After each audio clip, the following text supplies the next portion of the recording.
छत्रपती संभाजीनगरमध्ये सुरू असलेली महापालिका निवडणुकीसाठी महायुतीची बैठक 6 तासांनी संपलेली आहे।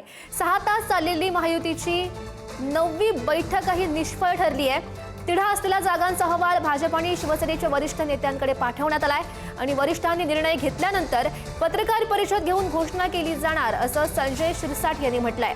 90% बोलणं पूर्ण झालंय, मात्र उर्वरित 8 ते 10 जागांबाबत चंद्रशेखर बावनकुळे, एकनाथ शिंदे आणि मुख्यमंत्री देवेंद्र फडणवीस यांना पत्र पाठवल्याचं पालकमंत्री संजय शिरसाट यांनी स्पष्ट केलंय। बहुतेक जागेवर आमचं एकमत झालेलं आहे। ज्या 5-6 जागा 7-8 जागेवर जे काही डिस्प्यूट थोडासा भोगवत आहे, जो काही निर्णय मला वाटतं जर पॉझिटिव्ह येईल अशी आम्हाला अपेक्षा आहे।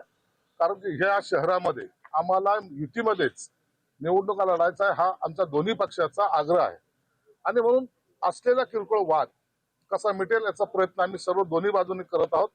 वाटतं हा निर्णय झाल्यानंतर तास दीड तासामध्ये आम्ही हे सगळे निर्णय जाहीर करू।